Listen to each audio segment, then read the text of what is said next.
Hi, friends, and happy Friday. It is a dreary day here, so I hope we'll have a little fun in the stream today to make up for that. I hope you're happy and well wherever you are. Thanks to those of you who are with us live during the stream today. Love seeing your interactions in the chat. Hint, hint, hint.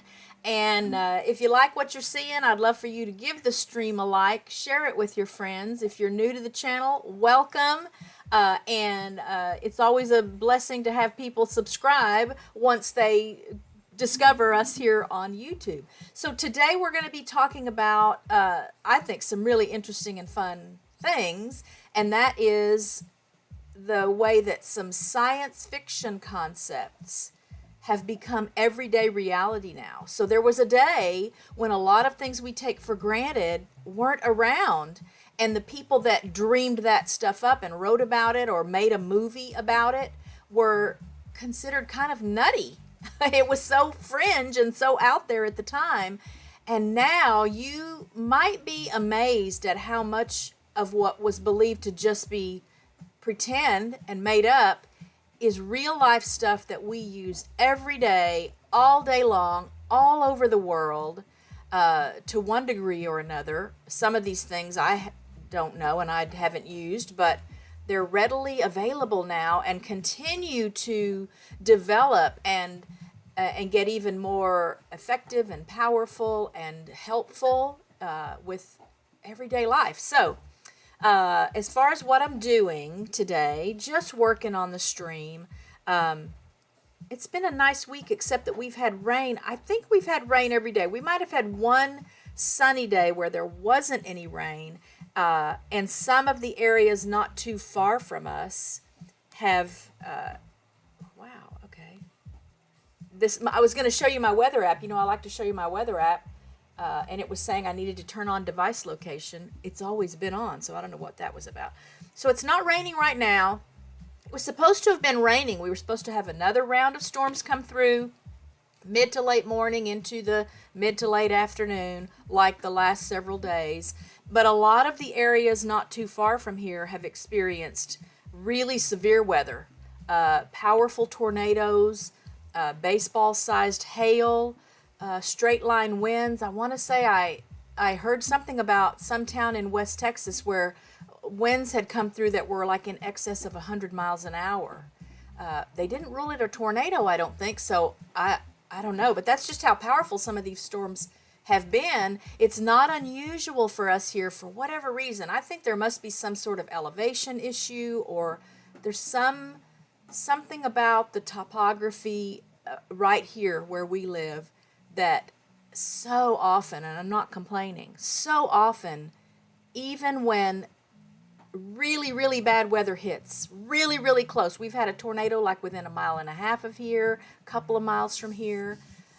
It just jumps right over us. It'll look like it's coming right at us on the radar, and then nothing happens. Hey, Sue at the Bud Files, thanks for being here today. I'm going to pull up my weather app and let's look at the radar. I haven't quite figured out how to do. I have a thing that connects my phone to the computer so that I can like transfer files. If I take a video on my phone, I can just transfer it to the computer. But I haven't figured out how to show my screen. So I had an app that would show my screen once upon a time called Phone Link, but it was set up with the phone I had before the one I have now. And I haven't been able to figure out how to remove that phone that I don't have anymore and replace it with this phone. But here's the radar. And as you can see, so the little blue dot, that's us. I know there's like a lot of glare there. So we've got storms expected to come in, it looks like this evening. Not unusual, but it's also not unusual that they'll look like they're coming and then nothing happens. But there's been plenty of rain. So I've got puddles in the backyard. Woohoo, the dogs are happy about that.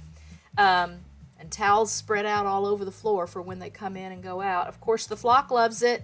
Water birds don't have any problem with rain and mud and storms and wet conditions, so they're happy as well.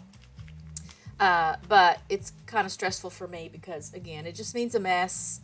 And our old girl Serena, I'm at a point now where I just worry if she gets cold or that she'll slip out there because she's just not real strong anymore. But I don't think a whole lot else has been going on this week. How nice is that? So let's get started.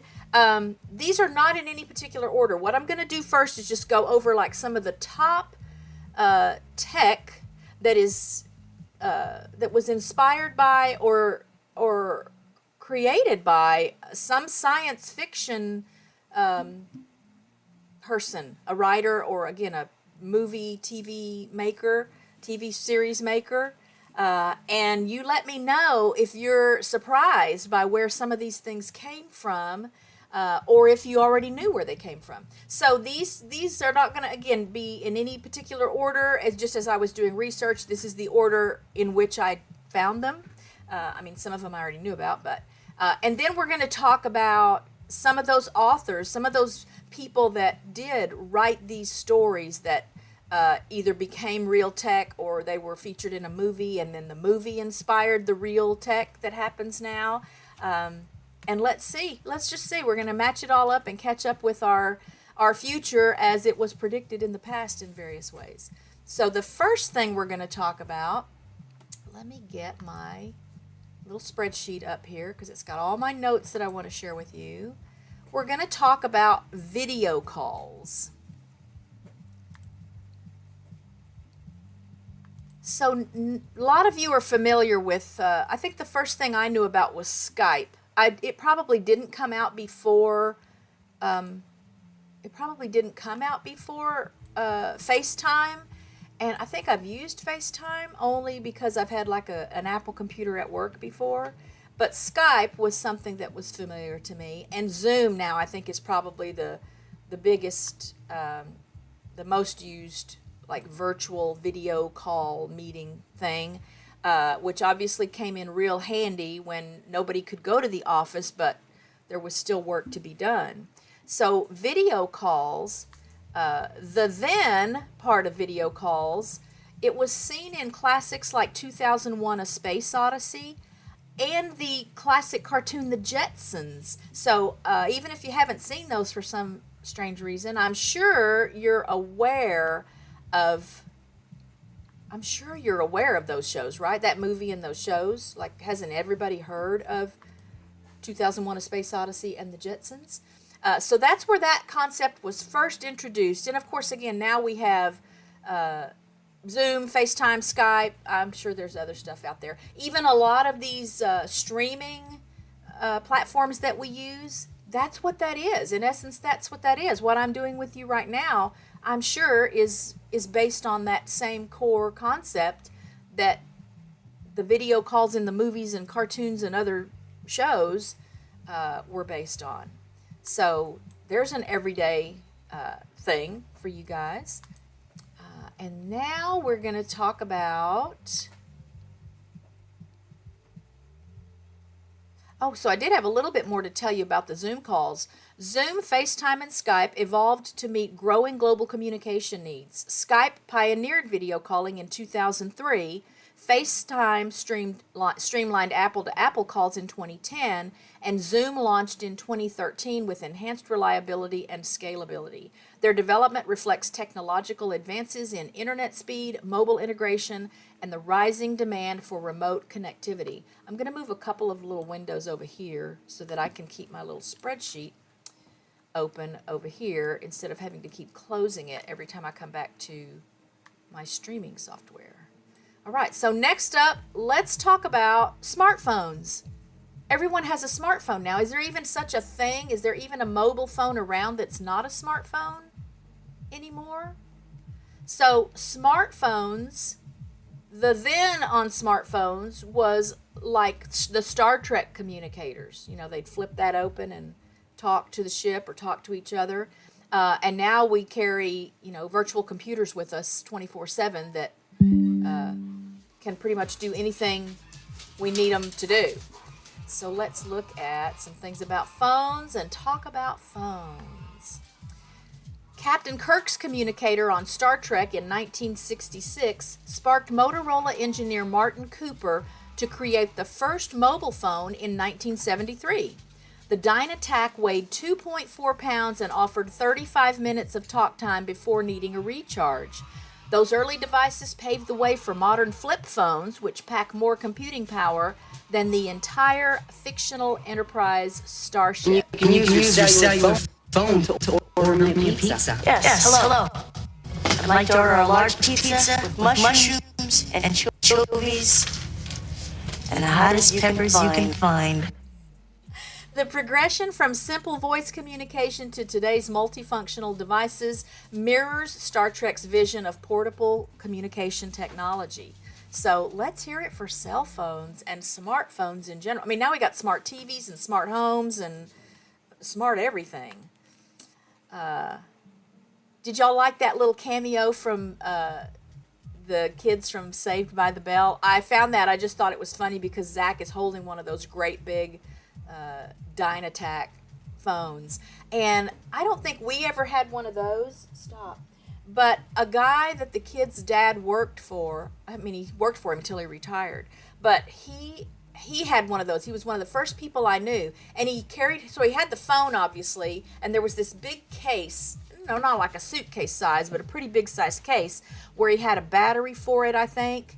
And, of course, I just still was amazed by a mobile phone, but how funny to think of how far they've come as far as how the size has gotten smaller. I say that, and then these iPhones keep wanting to get bigger and bigger, so I don't know where the happy medium is going to be.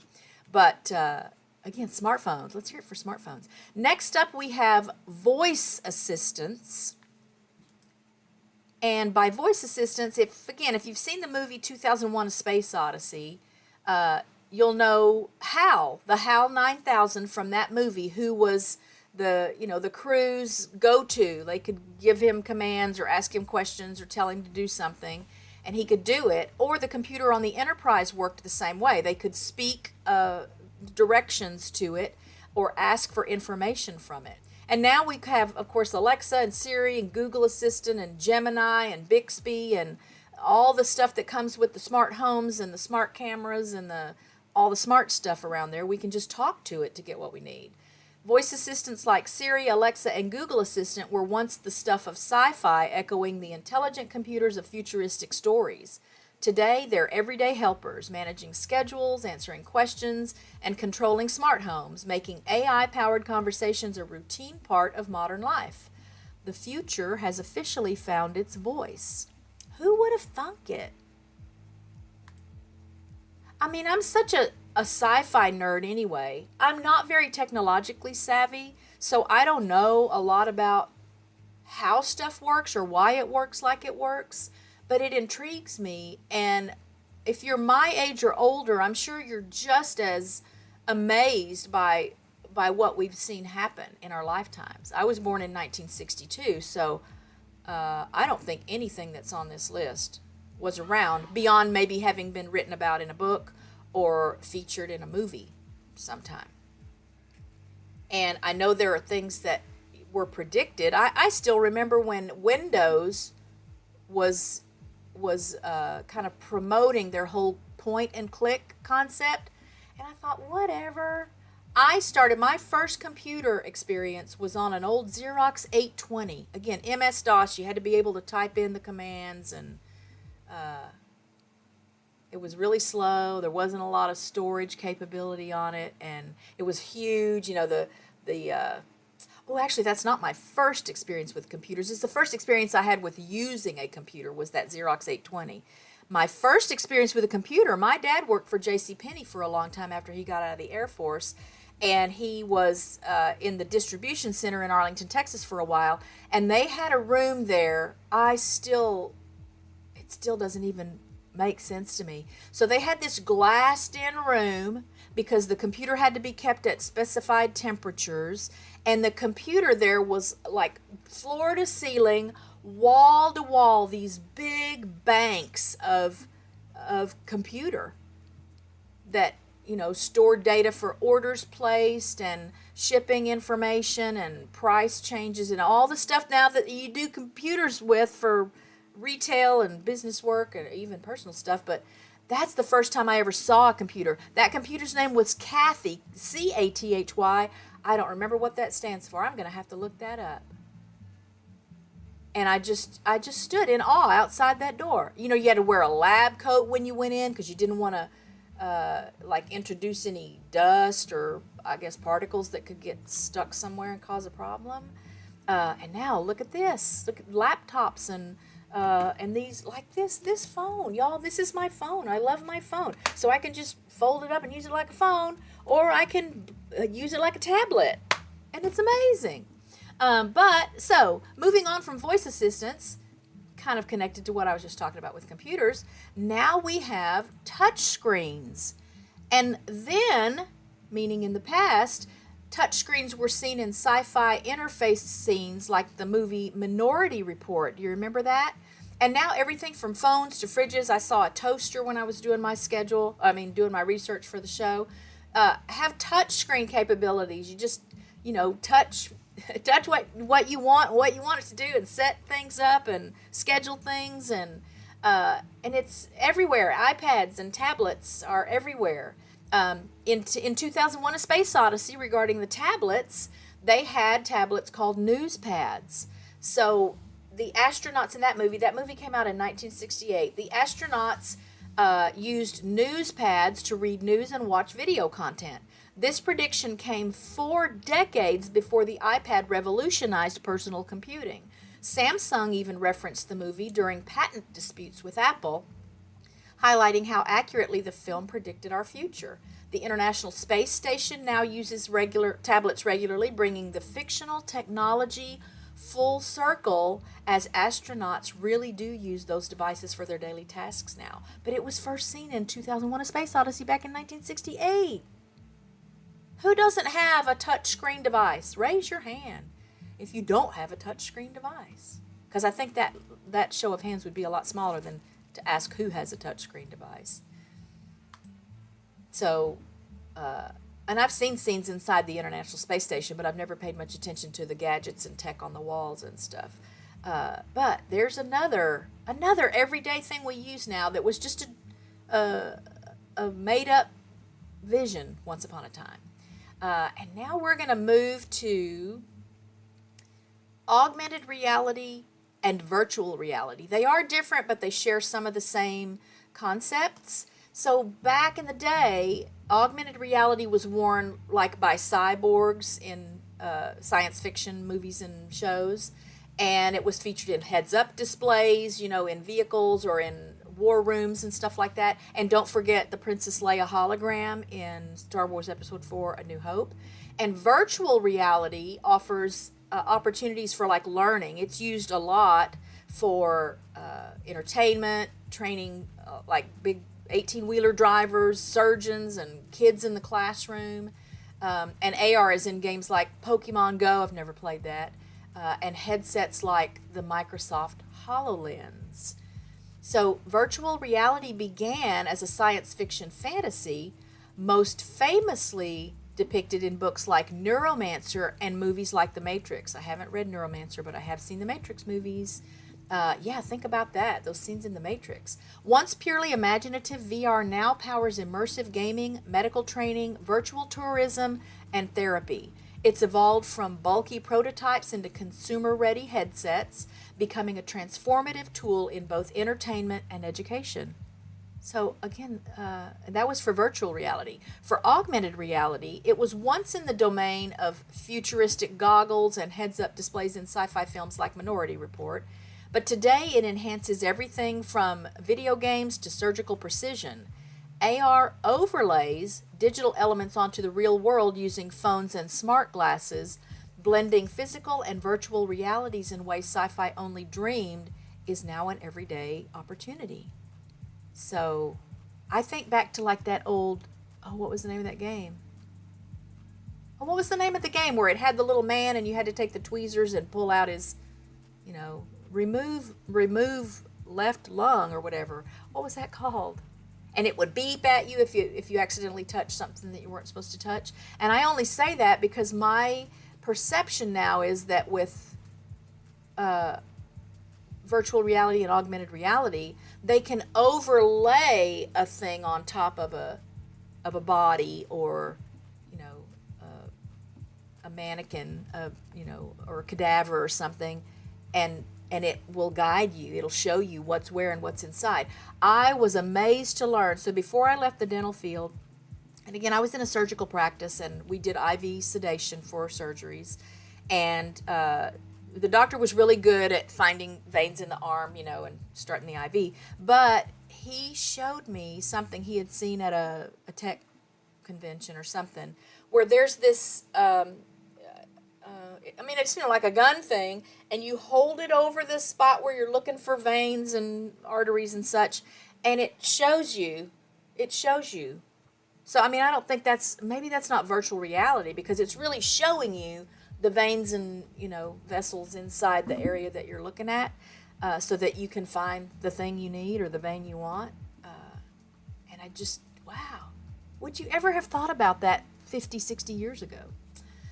So, next up on the list, again, these aren't in any particular order. We have, I don't think this one is as common as some of these other ones, but we have self-driving cars. So think about Total Recall or Knight Rider, okay? The vehicles, the self-driving vehicles and that. And now we have Tesla and Waymo and others that are actively developing autonomous vehicles.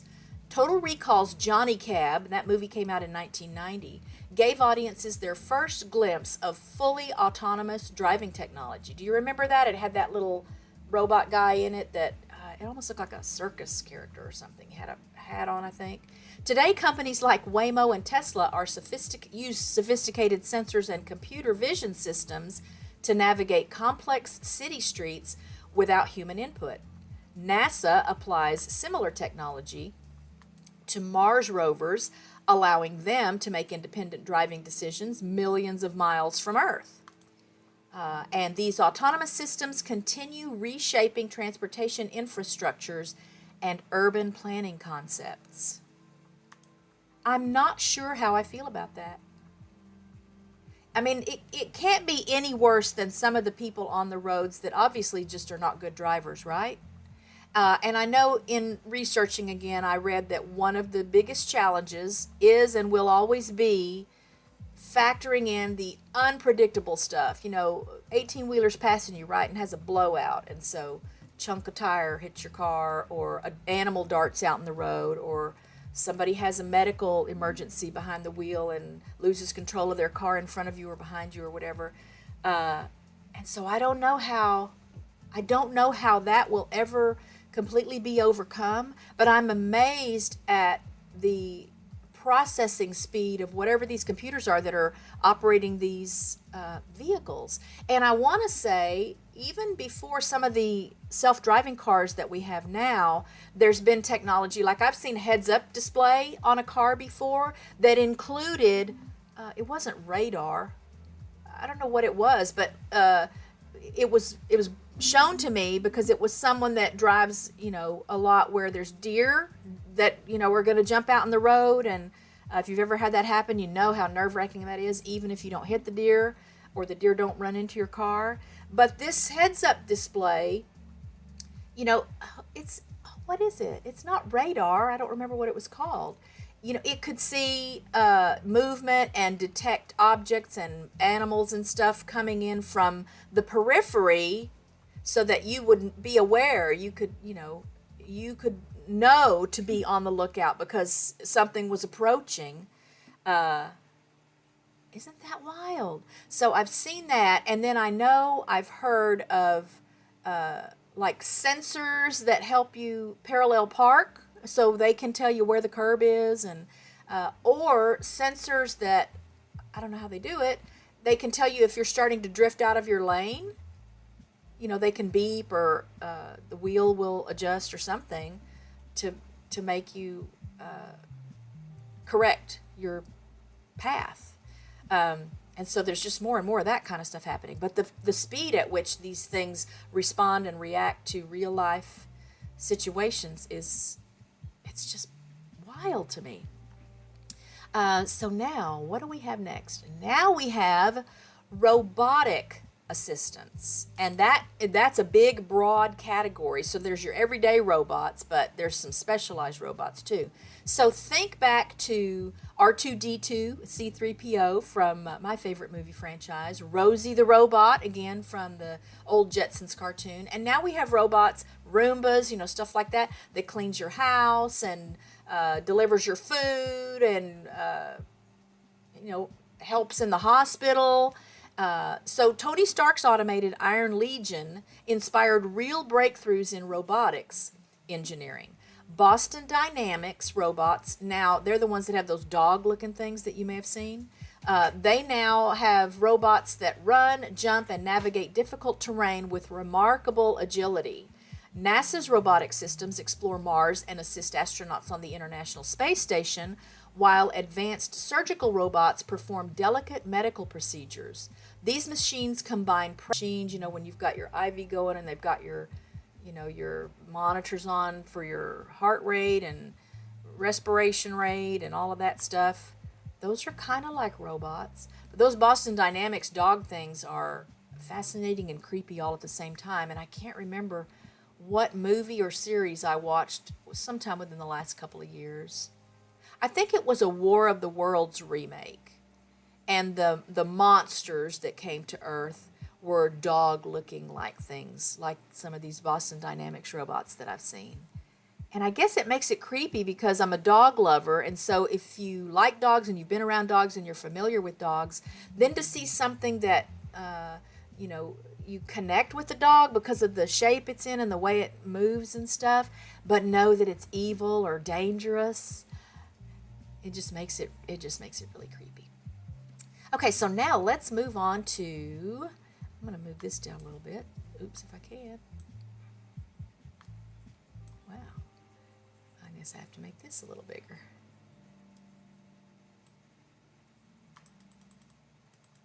Let's move on to wearable tech.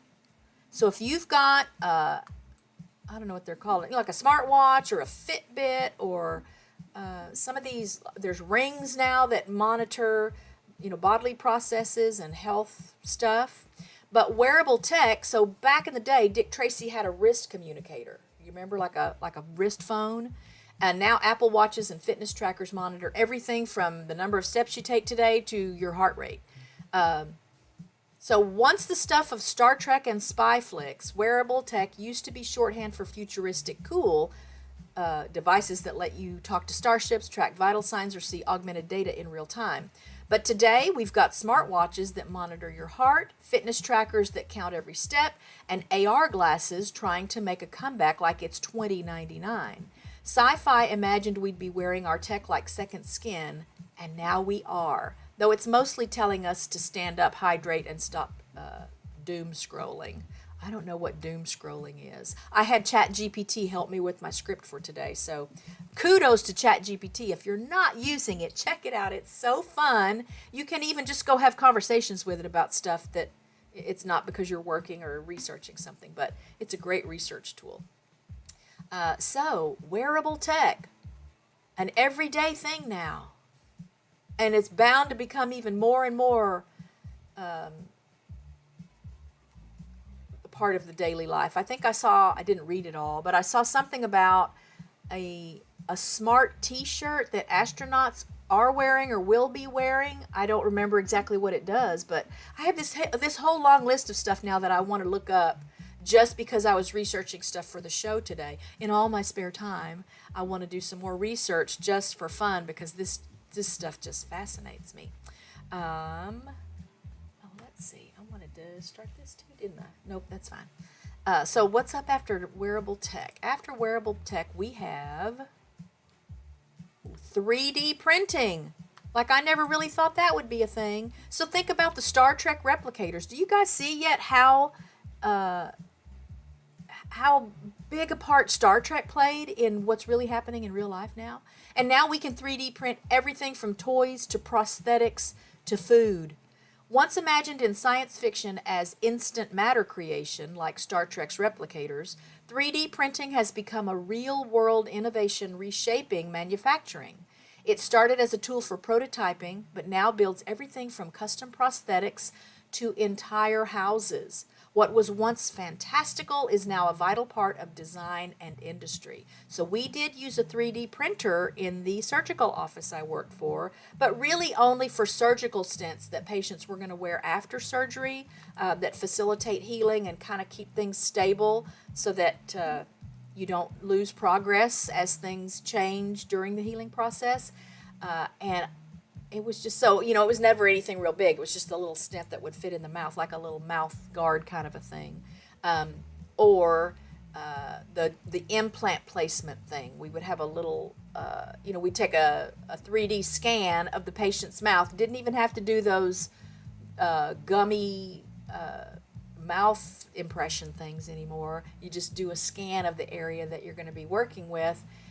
And then there's a lot of math involved and stuff to figure out the angles of placement and all that. But then it would have a little opening in the device. So you put the thing over the area where you're going to be working, and then there's only one way that you could put the implant in. So you couldn't mess it up. It couldn't be, leaning too far or not in the center. You couldn't mess it up. It made it virtually foolproof. And so that was 3D printing. And, okay, it's been in the news everywhere. My opinion, it was a hoax. It was a joke. I mean, maybe they really went up, but, oh my goodness, y'all. I've warned about the dangers of AI and CGI for a long time now. I just see it everywhere. It really, really bugs me, and I can't quite put my finger on why. But this whole Shepherd space flight thing that's been in the news, that gets my goat, y'all. But space tourism, it's a thing. It really is a thing, and it's going to become more of a thing. I don't know that it will become much more of a thing for the regular folks like us here that don't have hundreds of thousands or millions of dollars to spend on, a carnival ride outside the Earth's atmosphere. But it's a stepping stone towards something else, I'm sure. So back in the day, again, this was only a dream, a sci-fi dream, just space travel in general, but for sure space tourism, just the everyday layman that didn't have scientific work or experiments or things to conduct. But now companies like SpaceX, Blue Origin, and Virgin Galactic have launched civilians into space. Again, it's happening. Space tourism is now an emerging reality. Private companies, again, like SpaceX, Blue Origin, and Virgin Galactic, are offering suborbital and orbital experiences to civilians. While still expensive, these trips mark the dawn of commercial space travel, opening the final frontier to non-professional astronauts. That seems silly even to say it that way. Non-professional astronauts. Although maybe I just need to look up the definition of astronaut. What is an astronaut? Let's see what the definition of astronaut is. Oops. I don't think it makes you an astronaut to go into a spaceship. I'll just put it that way. But let's see what it says. Astronaut. Oh, let's put this up on the screen. Hang on. Oh, it's up here. Let's see. How do I put this over here? Astronaut. A person who is trained to travel in a spacecraft. Word origin, 1920s, from astro, on the pattern of aeronautic and aquanaut, and derivatives are astronautical. But key phrase there, I think, is who is trained.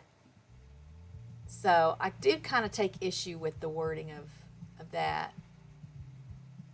Yeah, I don't think that was fair to use that word for any of those women that went up in space, when there have been countless women already, astronauts, who have sacrificed and devoted a lot of time and energy and resources to learning so they could be astronauts.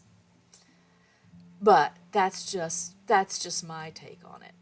And so now we finished with space tourism, and our last one here is artificial intelligence.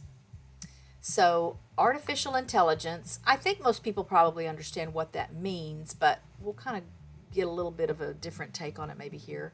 So back in the day, often a villain or a brilliant assistant in a movie or a story, used artificial intelligence or was an artificial intelligent thing. And now AI is writing emails, recommending music, helping diagnose diseases, and chatting with you right now. When you get your recommended videos here on YouTube, where do you think that comes from? That's an AI, an algorithm that's been programmed to take in whatever information on your viewing habits or what you've just watched the last couple days to make recommendations for what you should watch. So Blade Runner's replicants sparked widespread interest in developing human-like artificial intelligence systems. Current technologies find hidden exoplanets in NASA's vast data sets, control autonomous vehicles, assist doctors with disease diagnosis, and even compose original music pieces. Neural networks process information in ways that mirror human brain functions, enabling computers to recognize faces, understand natural speech patterns, and make complex decisions without explicit programming instructions from humans. That is kind of scary if you think about it.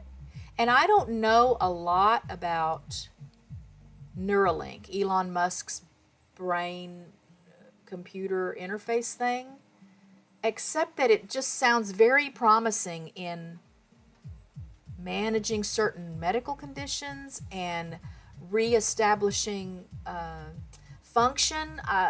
Most recently, I think I saw a story about, I think it was just a boy who for whatever reason was blind or had vision problems or had lost an eye or something. And so Elon Musk, one of his developments was this implant thing that has allowed this boy to see again. I mean, what do you do with that? I just think it's fascinating. And just like with so many things, there's so much potential for good. I think pharmaceuticals are such a great example of that, to go off on a tangent like I want to do. Such a great potential for improving lives and making things better for mankind, but there's also such a big danger for abuse and misuse, and I don't know how you draw the line. And with artificial intelligence, again, one of the concerns is that I don't know that there's a way to stop it from continuing to evolve, continuing to determine, how things work and how things should work and what needs to happen to make them work. So that iRobot movie might be a legitimate thing. That's going to come up when we talk about the authors here in just a bit. And I see Kevin is here. Thank you. I just now thought to look at the chat. Thanks, Kevin at Tuber Chat, for being here. And Connie, my friend Connie.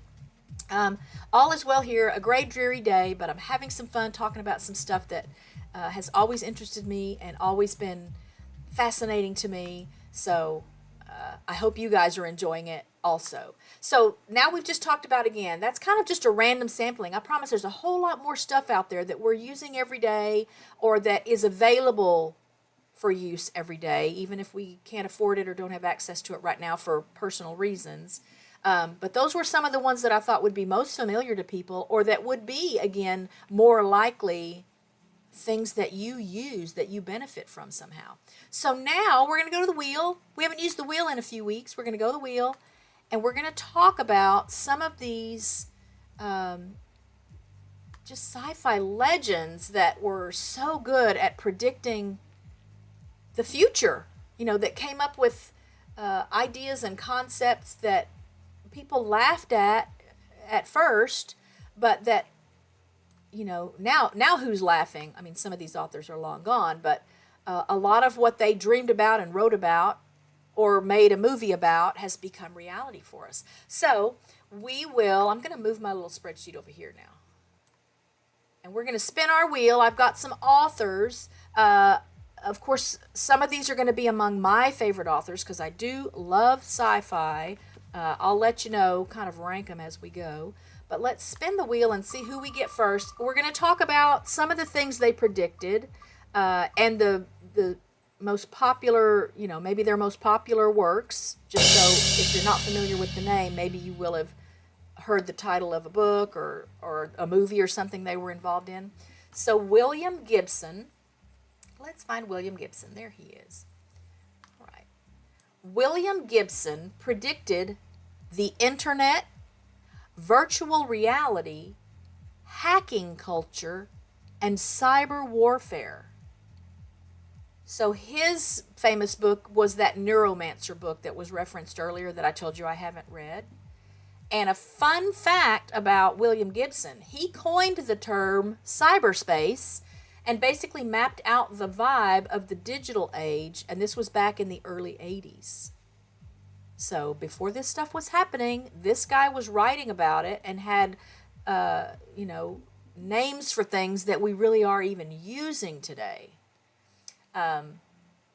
So he's number 6 on a list that I'm working from for most influential, I'll put it that way, or most successful when it comes to having predicted things that later became reality, science fiction things that later became reality. So the reason he's number 6, and this is a list of eight people, the reason he's number 6 is that he predicted, again, the vibe of the internet age before most people ever even owned a computer.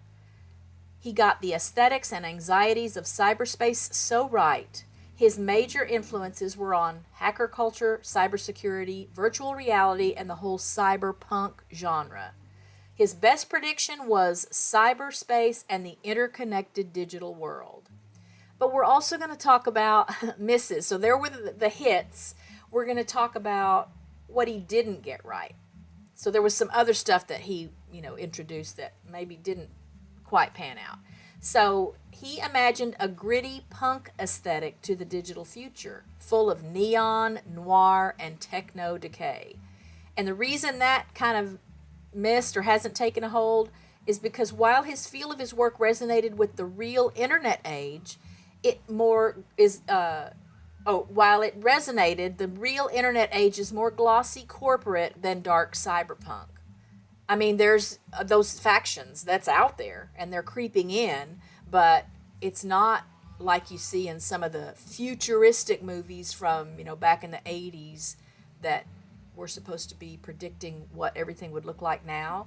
One of my favorite books, I'm going to have to go back and read it now because when I read that about his misses, I pictured that. It's a book called Vert. I don't remember who wrote it. And it's primarily about this drug that is administered through a feather. So people, they prick themselves with this feather and it administers this drug, and then they, can visit virtual realities and different worlds and stuff.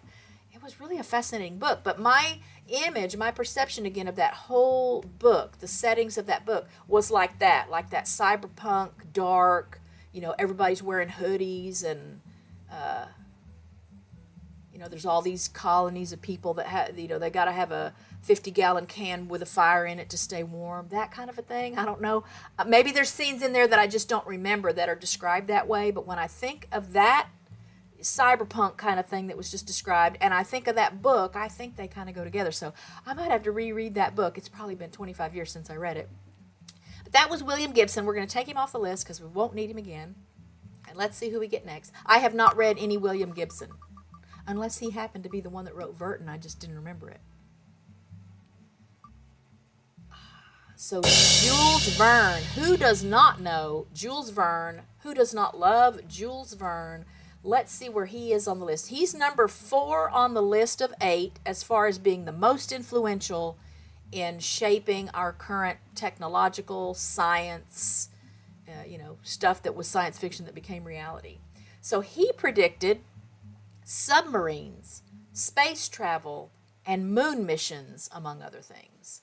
And his famous works include 20,000 Leagues Under the Sea, great movie, great book, and From the Earth to the Moon. So a lot of movies made out of Jules Verne stuff. I think there's probably been a TV show or two made out of Jules Verne stuff. And a fun fact about Jules Verne, he described moon launches from Florida, just like NASA's Kennedy Space Center, more than 100 years before they started happening. Isn't that wild? Isn't that wild? Doesn't it make you wonder? It makes me wonder anyway. The reason he's number 4, he's considered the grandfather of science fiction. Though sometimes more imaginative than predictive, he nailed submarines and space launches with eerie precision. His major influence is that he inspired generations of engineers, especially in aerospace and deep sea exploration. And his best prediction was the moon launches from Florida with reusable rockets. That's Jules Verne, y'all. Science fiction writer. He is among my favorites. I don't know that I've read a lot of Jules Verne books, but I think I've probably seen a good number of Jules Verne movies. Oh, I need to pull my chat back up. Connie loves cyberpunk and steam and diesel punk. Nice, okay. Yeah, I just don't, I'm not going to say I'm even real familiar with it, except, kind of familiar. So I'll have to look up all of those now and just see what they really mean and what they really look like. All right, let's take Jules Verne. Oh, wait, let's go to his misses. Jules Verne, what did he miss? He missed, where is it? All right, his miss is that he predicted travel through the Earth's core. Anybody seen that movie, Journey to the Center of the Earth? Great old classic. I love it. It's been remade at least a couple of times. So he predicted travel through the Earth's core, but the reason it missed is because the Earth's core is a solid ball of metal under immense pressure and heat, which is not exactly a tourist destination. So, not yet anyway. Maybe another 100 years. Or we'll take him off and see who we get next.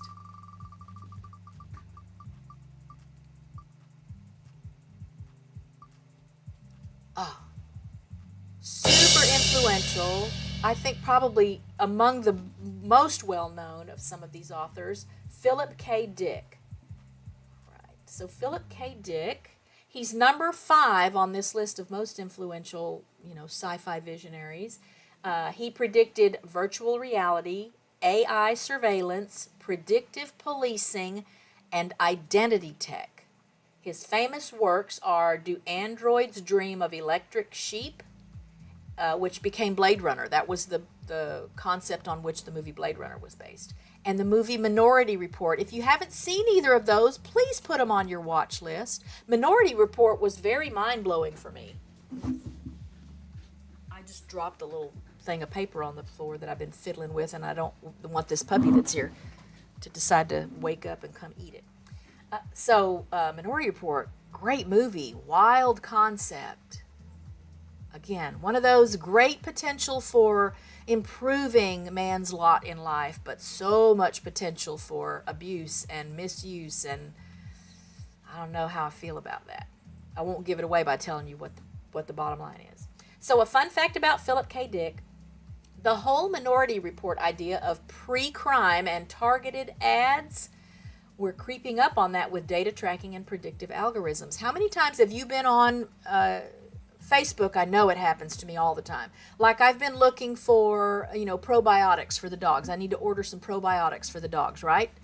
Never seen a probiotics for the dogs ad on Facebook until the next time I go to Facebook after I went to Amazon to buy some probiotics for the dogs.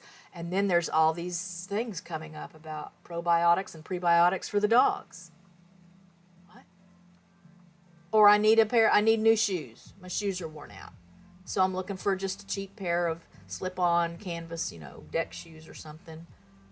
What do I find in my Facebook the next time I log on? All these ads and reels and things for deck shoes. That kind of bothers me. I mean, I don't do anything nefarious online, but where's the line? The privacy line.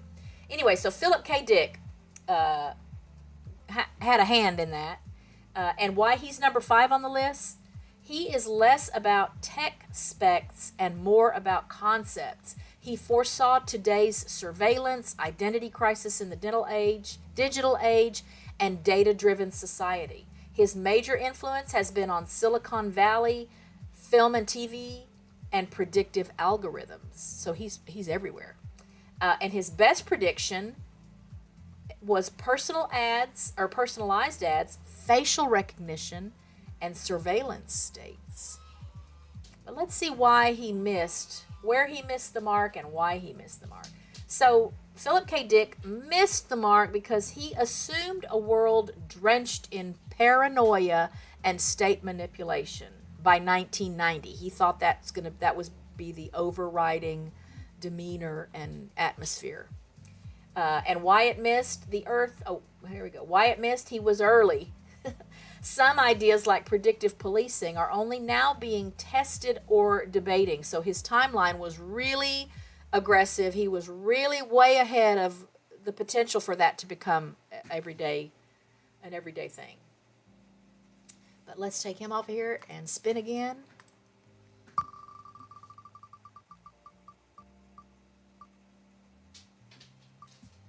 Okay, my favorite author. Well, I have two favorite authors. My favorite sci-fi author is Robert Heinlein. I'm not going to say I've read a lot of Robert Heinlein. I have read Robert Heinlein. You may be familiar with some of his movies. My favorite book of all time, if I haven't told you already, is A Stranger in a Strange Land by Robert Heinlein. I love the concept of that movie, and it's akin to my favorite movie. I love the concept of that book. It's akin to my favorite movie, which is, I think I told you this last week, the original 1951, The Day the Earth Stood Still. Because the book deals with similar things. Somebody that's, an outsider. This character in this book comes from Mars, the main character, Michael Valentine Smith. And there's just a lot of discrimination. There's a lot of knee-jerk, defensive mode and fear. And so I love that story. And the Michael Valentine Smith character is like the opposite of that. He embraces humanity. He wants to be a part of things. He doesn't have ill intent.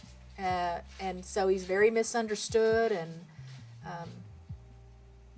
anyway, so if you're into sci-fi and you haven't read any Robert Heinlein, it does have some racy stuff in it, so be careful, because as Michael Valentine Smith is learning about humans, he explores and engages in some things that I guess they did it differently on Mars.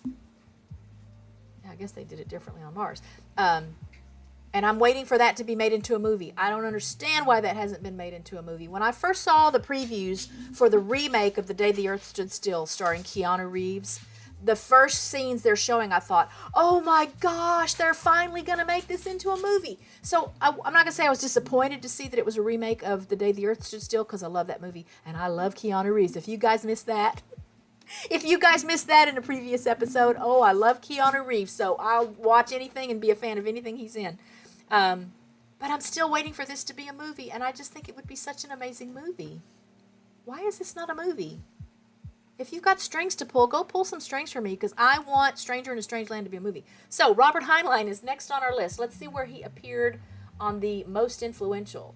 He's number 8 of 8 on the most influential authors, but he predicted waterbeds, remote surgery, exoskeletons, and mobile phones. His famous works are Stranger in a Strange Land, The Moon is a Harsh Mistress. Oh, the list is so long. Oh, he's such a great writer. And a fun fact about Robert Heinlein, his work often blurred politics, future tech, and social commentary. He even imagined smart door locks and credit cards. This all came from science fiction, y'all. Yeah, original Day the Earth Stood Still. That is it's my favorite movie. Like, I'm a huge Star Wars fan, but Star Wars Episode 4, the original Star Wars that came out in 1974, is my favorite Star Wars. Oh my gosh, now I'm forgetting what year that came out. What year did that first one come out? No, it had to have been 77. The summer of 1977. It's still my favorite, but it's second on the list after The Day the Earth Stood Still. The original Michael Rennie, Patricia Neal, Day the Earth Stood Still. Powerful, powerful movie. before they could rely on crazy CGI and, you know, all the camera tricks and stuff. It's got everything. It's amazing. Please watch it and then tell me what you think. So even if you're not a sci-fi fan, I think you would enjoy that movie. I'll put it that way. Again, so Robert Heinlein. And again, so see, often blurred politics, future tech, and social commentary. That Stranger in a Strange Land, Day the Earth Stood Still, so much about social interactions and perceptions and classes and fear of the unknown, you know, fear of new things. That kind of stuff is in his work. And why he's number 8, he predicted some very specific things like waterbeds and exosuits and had big ideas about governance and tech, but not quite as spot on or influential as the top tier, which we haven't even gotten right to the top 3 people on this list. His best prediction, though, was remote surgeries and exoskeletons. Let's see what he missed. His miss is that he predicted that we'd colonize the moon and Mars by the late 20th century. So that's gone already. And why it missed, much like another author we're going to talk about, Heinlein overestimated political and economic drive for space exploration. So he thought it would have been a bigger enough deal that we would have already done it, but it hasn't been. I feel like it's just now kind of getting kicked off the way he envisioned it. All right, let's take him off. Bye, Robert Heinlein. Let's see who we get next.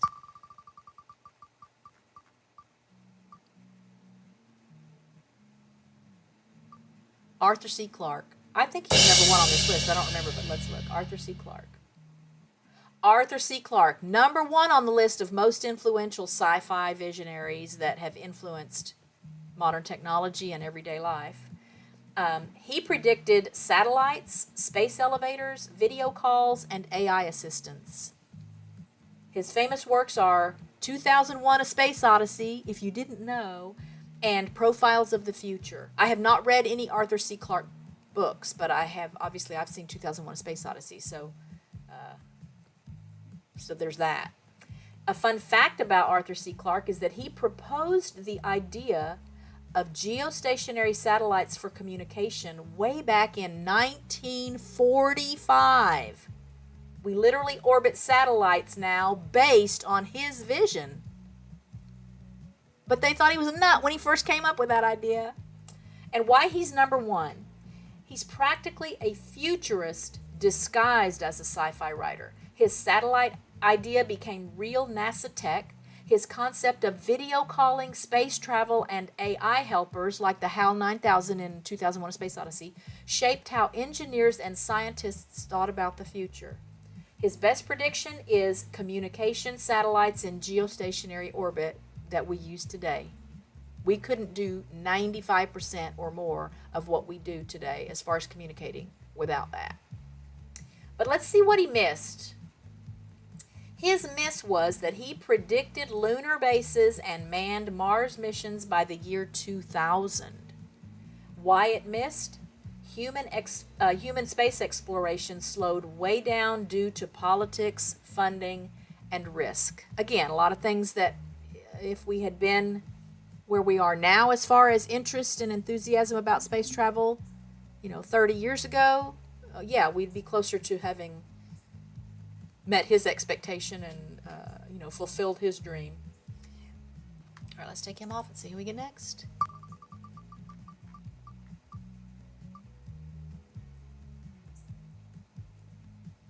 Ray Bradbury. I'm a sci-fi fan. I'm a Star Trek fan.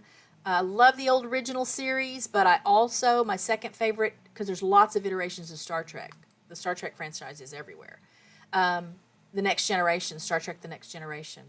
I really liked that one. And that had a whole lot more meat to it, and it wasn't as cheesy and out there, I don't think, as the original. But I love William Shatner.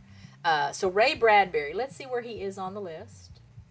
Ray Bradbury is number 7 on the list of 8 most influential sci-fi visionaries. He predicted wall-sized screens, earbuds, and voice control devices. His famous works are Fahrenheit 451 and The Martian Chronicles. I don't know why it doesn't have Star Trek here.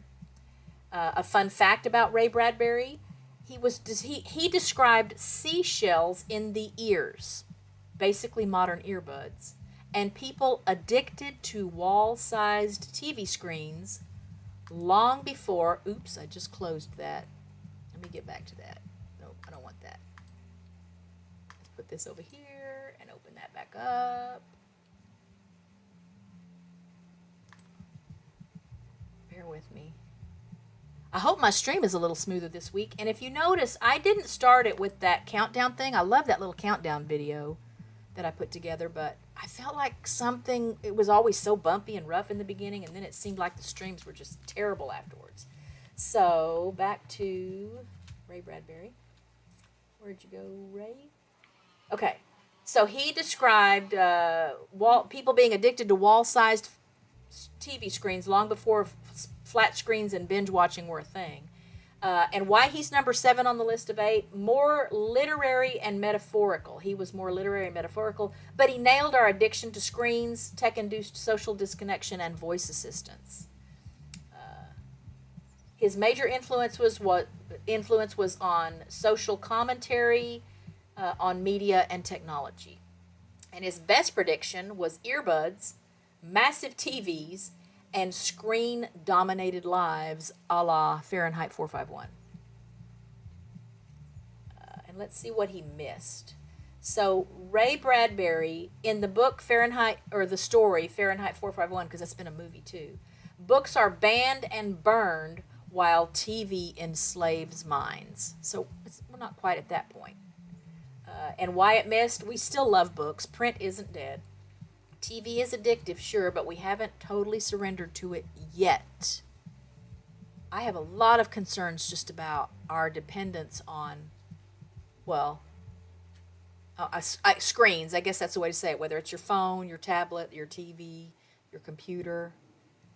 And I don't think it will be much longer before someone will connect some dots to so much of the social unrest happening in various parts of the world, including here in the United States, that's just related to something like a damage to the brain and our ability to, I don't even know how to say it. It's too big for me to know what words, but I think they're connected. Just like I think it's connected that, I think I've talked about this in a previous episode.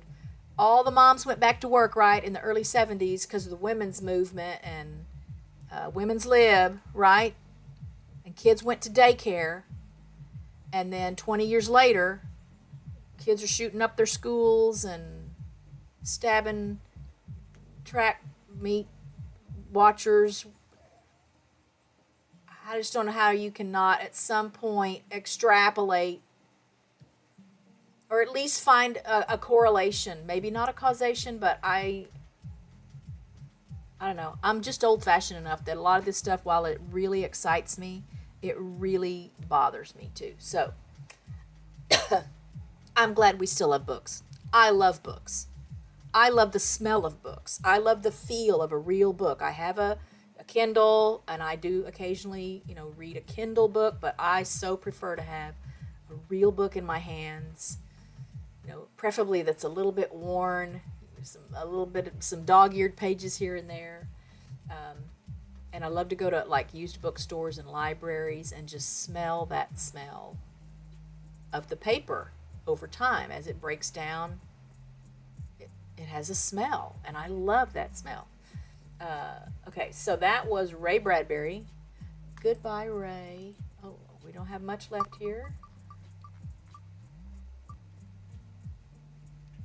H.G. Wells. Again, who doesn't know of H.G. Wells? And some of my favorite, on my list of favorite movies is an H.G. Wells. Maybe more than one, but one comes to mind for sure.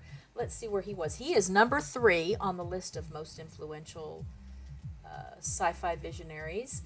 And he predicted, among the things he predicted, atomic bombs, automatic doors, aerial warfare, and genetic engineering.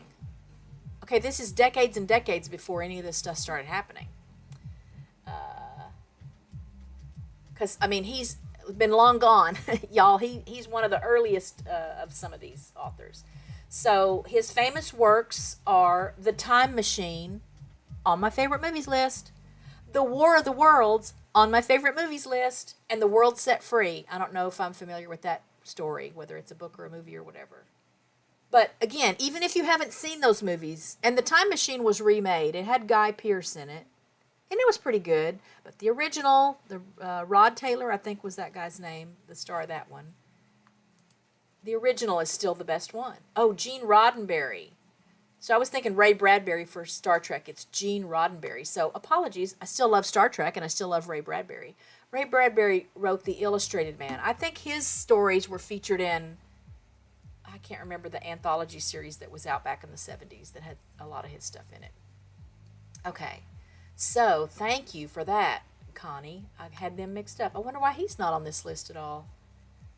Well, again, I had to cut off at some point. I couldn't do the top 25 people or we would be here literally all day. But let's see. We were on H.G. Wells. So fun fact about H.G. Wells. The World Set Free, which was written in 1914, 1914, essentially predicts nuclear war decades before the first atomic bomb was built. What do you do with that? Where did that come from? And why he's number 3 on this list, he was way ahead of his time. He predicted atomic bombs, genetic engineering, and more before the scientific groundwork was even known. So we hadn't, mapped out the human genome or anything. How could anybody have even thought that we would one day be able to take individual pieces of it and modify it when it hadn't even been discovered yet? Okay, that's just weird, isn't it? It's amazing, isn't it? So again, it essentially predicts. Oh, okay, we were on the why he's number 3. Before the groundwork was even known. His major influence has been on public and political imagination. For example, influence on nuclear policy around the world. And his best prediction was the atom bomb in The World Set Free in 1914. That movie Oppenheimer, in case you're not real familiar with the atom bomb, it's a pretty long time after 1914 that the atom bomb was a thing. Okay, so let's see why and how he missed. Did we do H.G. Wells, why he missed? Oh, no, so let's do the H.G. Wells. Oh, no, that's what we're on, duh. No, why is it saying that? I thought we picked someone else already. Oh, it was just one of the last 2. Let me get back up here then. All right, so the misses for H.G. Wells. Time travel machines, which he predicted that was a thing. That was the whole time travel was the theme of the Time Machine movie. And why it missed, it's still firmly fictional. No evidence of time travel being physically possible exists under current physics. So we're still bound by some laws of physics. I mean, those are getting broken all the time too. Now we have quantum physics that tell us things that I have a pretty good imagination, but it is beyond my comprehension some of what quantum physics demonstrates. It's science fiction. That's a whole nother show, isn't it? And so that's why he missed in part of what he predicted. That's okay with me. Look at all the other stuff he got right. That leaves us, obviously, Isaac Asimov. And again, I would imagine you've at least heard the name, even if you don't know much about him or what he's written or what he stood for. I think he was among some of the more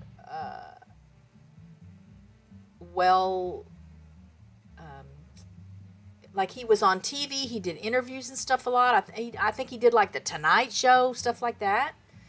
So you might be more familiar with him because of that. He's number 2 on the list. So 8 authors on this list. He's number 2. He predicted robotics, AI ethics, self-driving vehicles, and smart homes. His famous works are I, Robot. I think Will Smith was in that movie. and the Foundation series. And a fun fact about Isaac Asimov is he formulated the 3 laws of robotics, which are still discussed in real-world AI and robotics ethics discussions. And how did he do that? He's a little more contemporary than some of these authors, but this was all long before it was a twinkle in anybody's eye but his. So why he is number 2. He was a visionary thinker whose work didn't just predict technology, but also its social and ethical impact, especially with AI and robotics. His major influence has been on robotics research, AI philosophy, and even legal ethical framework concepts. His best prediction was ethical dilemmas of AI, and his 3 laws of robotics are still referenced. So, again, what I talked about earlier with AI, I'm just not sure. Because there's no, it's like we're going to reach a point of no return. I think that's called the singularity, right? When the AI is equal to what humans can do, or I don't know enough about the singularity. I think I'm using the right word. But that was his best prediction, the ethical dilemmas of AI. And let's see, though, how he missed and where he missed. So his miss is that he envisioned a highly centralized and orderly AI-controlled society, kind of a utopia society. And why it missed? Reality is way more chaotic. AI is fragmented and mostly driven by corporate competition, it's not seen as a unified guiding intelligence. So if it worked the way he was thinking it would work, then maybe his prediction would be a little closer to being a reality, but it's not and it isn't, so he missed. Let me see if there's anything else on my little spreadsheet here I wanted to share with you. I don't think there is. Oh, I have some honorable mentions, so we can do some honorable mentions, which is exciting to me because it does include my current favorite sci-fi author. And I'll tell you a neat story about him as well. So let me make this a little bigger. I don't have any pictures or anything to go with it. But this is some modern sci-fi minds that are making the boldest, most thought-provoking predictions today. These are people that 50 years from now, they may just be the ones that are on a list like I just did. And we'll see them like we see, Isaac Asimov and Arthur C. Clarke and those other authors now.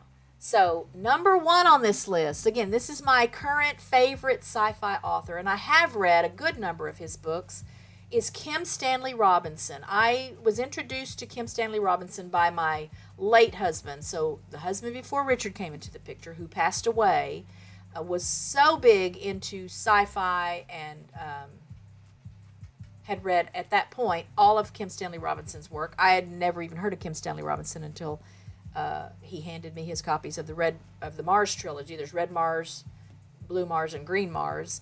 And he very quickly became one of my all-time favorite authors because, this is my opinion, he beautifully combines, I have something that says this a little bit later, but just telling you without reading what I typed, he beautifully combines the tech part of science, okay? The real, verifiable, quantifiable, scientific concepts and principles and the math and all of that stuff to make his work real and legitimate. But he balances that perfectly with the relational, people working together and personality differences and emotions, and every book of Kim Stanley Robinson's that I've ever read, even when I knew there was another one coming in the series and I would get to see the characters again, when I get to the end of every Kim Stanley Robinson book, I am very, very sad to be leaving those characters. Again, even when I know, there's 3 books in the series, there's 6 books in the series, I'm going to see these people again. I'm sad. You feel like you know the characters. And you learn something in every book. There's something in every book that is a scientific piece of knowledge that you learn that you didn't know before, I promise. So, Kim Stanley Robinson, number 1 on the list of, how many do I have here? 8. I just stuck with 8. His bold ideas involved climate change futures, planetary colonization, especially for Mars, and post-capitalist societies. His famous works are The Ministry for the Future and the Red Mars Trilogy. And Why He Matters Now, he writes deeply researched, politically nuanced near futures that feel just barely out of reach. So I would recommend, if you're interested, maybe don't start with something as sciencey as the Mars Trilogy, but he has a Science in the Capital series that I think starts with the book 40 Years of Rain and Salt. Is that what that's called? I'm gonna have to go to my bookcase and pull some stuff out. Let me look that up for you.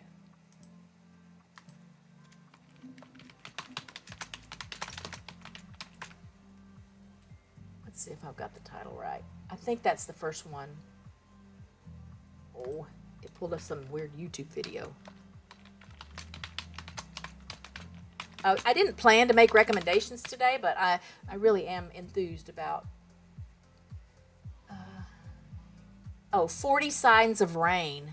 So I'm thinking maybe there's a book called The Years of Rain and Salt. Again, there's a lot of books in this Science in the Capital series, and I think that 40 Signs of Rain is the first one. So maybe start with that.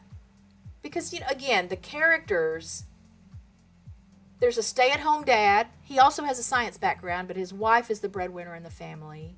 I mean, they work together well. They consult on things, and he stays home with the kids. And it's just so relatable. The people are so relatable. They're so real. And Kim Stanley Robinson is a great at character development, so you feel like you know these people. All right. Oh, I didn't mean to do that, did I? Come back here. So let's go back to my spreadsheet. So he's number 1 on this list. And Why He Matters Now, again, deeply researched, politically nuanced. And regarding his predictions, he predicts things like geoengineering, climate refugees, UN-level global environmental governance. And again, those things are starting to happen. Another author, I'm not familiar with him at all, Ted Chiang. His bold ideas include time perception, language and cognition, alternate physics, AI, and free will. His famous work is Story of Your Life, adapted into Arrival. I think that means that movie, Arrival. And another story, Exhalation. Why He Matters Now. He writes literary sci-fi with stunning emotional and philosophical depth. And in the prediction zone for him, mind-bending rethinks of time, memory, and what it means to be a sentient being. Next up, we have number 3, Neil Stephenson. Among his bold ideas, get this, the metaverse, and yes, he coined that term, crypto, climate intervention, and quantum theory. Those were all sci-fi concepts thought up by Neil Stephenson. His famous works are Snow Crash, Cryptonomicon, Anathem, and Terminus. Why He Matters Now. He's been ahead on everything from cyberpunk to blockchain to climate engineering. And predictions from him, decentralized virtual worlds, digital currencies, and post-nation state power structures. Big time stuff here. Next up, we have N.K. Jemisin. His bold ideas, I say his, I don't know. I'm not familiar with this person. Socio-political collapse, alternative histories, race, class, and gender in speculative societies. His famous works are the Broken Earth trilogy, which won 3 consecutive Hugo Awards. I may have to check that out. It's a she. Okay, so Why She Matters Now. She blends fantasy and sci-fi with powerful real-world parallels, especially climate and colonialism. And predictions from Jemisin, how societies evolve after collapse or systemic change. Again, some big concepts here. Number 5, Cory Doctorow. Bold ideas include digital rights, surveillance capitalism, DRM, and tech monopolies. I don't know what DRM is. What is DRM? DRM is, according to Vitrium.com, DRM is digital rights management. And when I put DRM there, of course I had seen digital rights management, but then I forgot to remind myself what it stood for when I just typed DRM. One point taken away for Kathy. Famous works include Little Brother, Red Team Blues, and Attack Surface. And Why He Matters Now, a sharp critic of big tech, but also a prolific storyteller of near future digital resistance. Predictions are hacking, civil liberties, and fighting back in a surveillance state. Some of these are so dark. Number 6 on the list of 7 honorable mentions, Blake Crouch. His bold ideas include multiverses, time travel, memory rewriting, and biotech. His famous works include Dark Matter, Recursion, and Upgrade.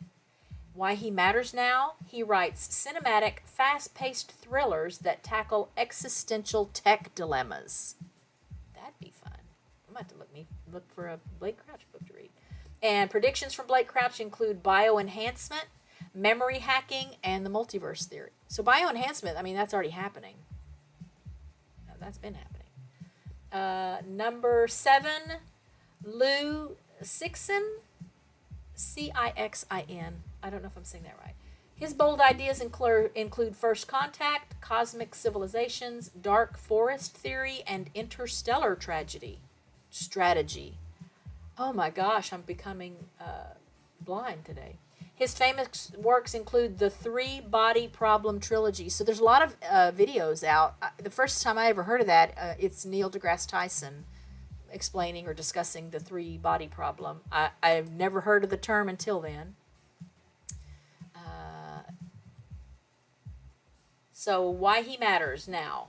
He blends hard science with huge, terrifying cosmic ideas and is massively influential globally. Predictions from him include alien intelligence, quantum entanglement warfare, and existential risk from space. Wow, some of these are so big and dark. And last on the list of 8 up-and-coming or honorable mention sci-fi visionaries is Annalee Newitz. Her bold ideas include gender and robotics, human-AI symbiosis, and post-capitalist futures. Famous works include Autonomous and The Terraformers. Why They Matter Now. She writes with a biotech and social lens, asking what identity means in transhuman futures. And in the prediction zone for her, patent warfare, designer drugs, and biotech economies. And my apologies if Annalee Newitz is not a female, because this one, some of them said Why He Matters Now, Why She Matters Now. This one said Why They Matter Now, and I am sensitive to the fact that that's important for some people to not have a label. That's not how I see it, but I don't mean any disrespect if I based my wording on just that name Annalee. I'm old-fashioned. I was born a long time ago, and some of these are still new and not just part of my everyday understanding. So that's the extra stuff I had to share with you. Next week, we're going to just have some fun, maybe not as serious, and we're going to talk about the dumbest laws on the books in the U.S. So I've got some little images on the thumbnail for next week's video. That's just some of the ones that we're going to talk about. I just think I think I've said it before, a lot of governments and municipalities and city councils and city planners and stuff that must have a lot of free time on their hands and a whole lot of money to blow to come up with some of the wacky stuff they come up with. I don't know how else to say it. And some of these laws I absolutely do not agree with. We'll get to those when we get to those, and I'll let you know what my reasons are for that. Some of them, I definitely have to wonder what happened at some point that somebody decided that there needed to be a law about it. And again, you'll understand more when we talk about some of these crazy laws. So thanks for stopping by again today and hanging out with me. I love it every time we're able to spend time together. And again, for sure, on a gray, dreary day today where, I really would just want to sleep because it's so cloudy and cool and quiet and, this is just low energy. It's nice to have a reason to connect and engage and spend some time with friends. So thanks again to those that were here live. Thanks to those that are watching as part of my rewatch crew. I'll be working this weekend on my next, reminiscing memory lane video. I just started thinking about it and putting it together early this week, but I haven't done any recording yet, so I should have a busy weekend working on that, and I hope to have something ready to premiere for you on Monday or Tuesday night next week. And then we'll probably skip a week, and then I'll do some more Phantasmagoria playthrough. If you haven't watched any of that, I'd love for you to check out those videos because I'd love to know how many of you have played that game, are familiar with that game, or what you think based on the gameplay that you've seen already. I just love that concept. I wish there were more games like that, and I feel like, and maybe there are, and I just don't know about it, because obviously with the advancement in technology from 1995 when the game came out, which means it was developed before it came out, to today, I would imagine it's so seamless and much more realistic looking, but the concept is still the same, and I really enjoy that. So check those videos out. I got a couple of playthroughs out, and then I've got my little end of chapter 1 video because I just fumbled around so much the first night that I played in a live stream that I didn't want to take up any more time going back to it to finish the chapter. So I'm always open to suggestions or requests for topics that you want me to cover in a live stream or in a video. So leave me a comment, send me an email, and I'm thankful for you guys. I appreciate you. Every minute you spend with me is a blessing. I hope you're safe, happy, and well wherever you are. And I'll see you next Friday. I may see you before then, but for sure I'll see you next Friday. Thank you again, guys. I love you. Bye.